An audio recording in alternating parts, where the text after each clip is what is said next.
Cheers, guys. Happy New Year's Day, the first VR news episode for 2017, coming to you on Sunday, January 1st. Almost wasn't going to do this, was going to wait till tomorrow. Not a hell of a lot of news out there, but there's one geeky, nerdy topic that was just too interesting. For me personally, I thought it would be fun to tackle, but I'm going to throw a warning out there. It's science, nerdy, and geek heavy, but I will post up where you can skip all of that and get into the VR meat of that specific story if it doesn't interest you, okay? So let's talk about Blade Runner first. And we're not going to get into the endless discussion about director's cut versus theatrical release. Just assume we're talking about the theatrical release. Now, 4 months ago, I talked about the recreation of Blade Runner in a VR environment by one Quentin Langeli. And 4 months later, he's almost ready. Paul James, one of the authors at Road to VR, spoke to him recently and found out he's very close, albeit for 2 points. And one is very minor. And that minor point is he needs to do some finishing touches to the bathroom in the apartment. So basically, this work was a recreation of Blade Runner's apartment scene. So you could experience that almost movie accurate, including going on the balcony. So fast forward, here we are 4 months later. He talks to him. It's the bathroom, but it's also he's not able to update the VR code because he doesn't have an updated unit. So in no way was he having his hand out. This wasn't panhandling or begging or any of that. But Paul, on his behalf, and he states several times throughout that, look, this isn't coming from Quentin. This is coming from me. That if anyone could help him out with a new Rift or a Vive, or hell, even an older one if you've got two or one that you don't like, or whatever the reason. Mostly that was targeting Oculus and HTC, obviously, right? Well, sure enough, Alvin Graylin stepped forward. He's HTC regional president.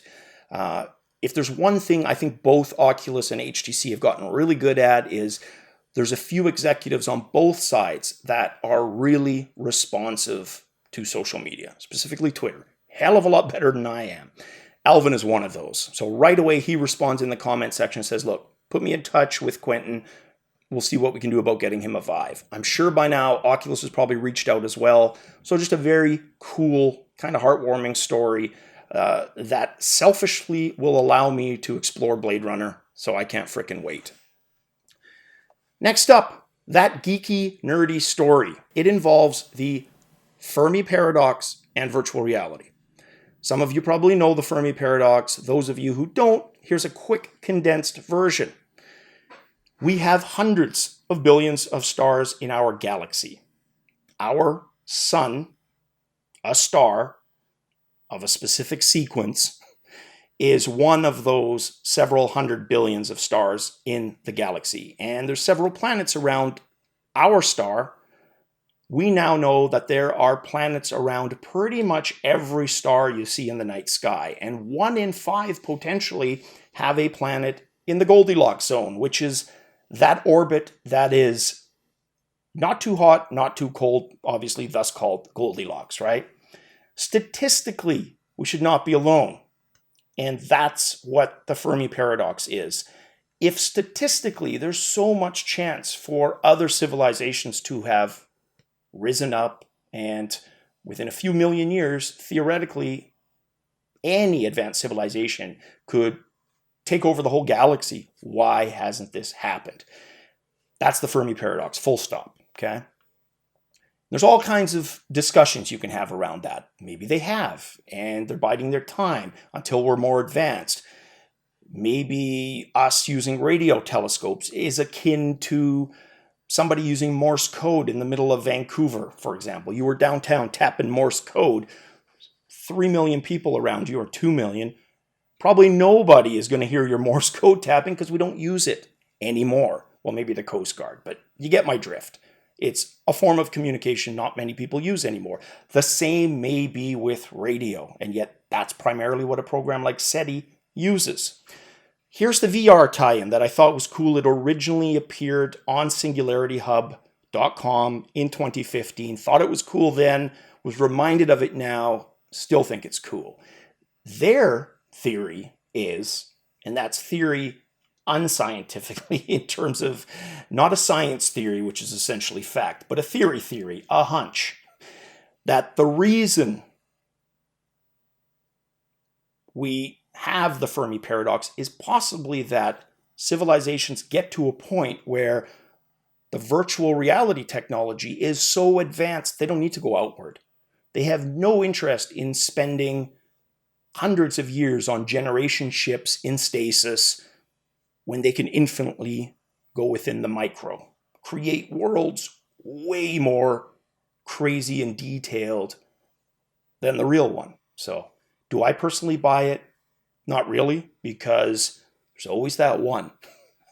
While everybody else is busy doing their VR thing, we're going to go around and conquer everybody. So it's one of those cool discussion points. I just thought it was neat. The article goes into a lot more detail. I've also included some links to a channel that discusses the Fermi Paradox in a really cool, easy to understand, animated way, if anyone's interested. All right, last news story, guys. I said there were many. This one is about VR safety and 5 specific tips to adhere to VR safety. And I got a chuckle out of a couple of these, so I'm going to share them with you.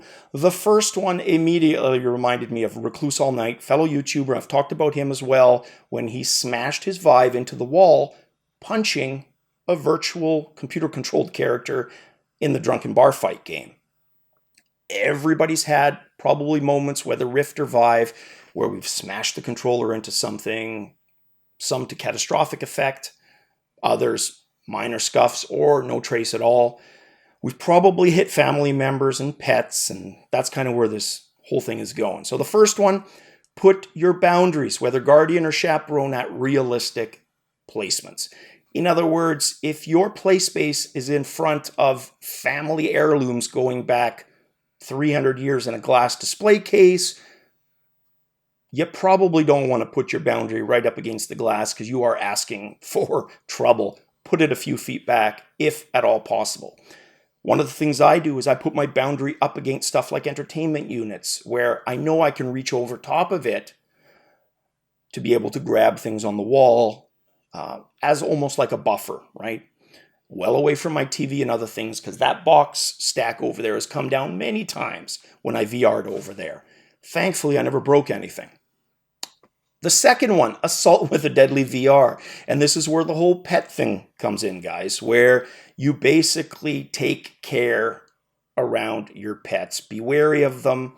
I know my cat, for example, can't handle it when I'm in VR. It drives him apeshit, literally.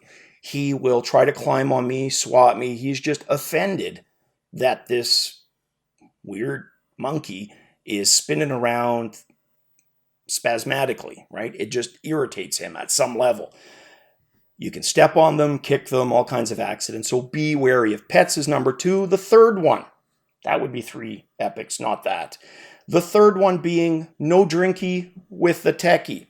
And that might sound funny coming from me,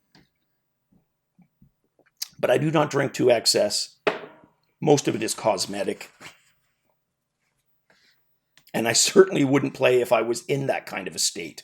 And I think the last time I ever drank in excess would have been celebrating a 35th birthday with Exidy and a lot of rum. Didn't end up well.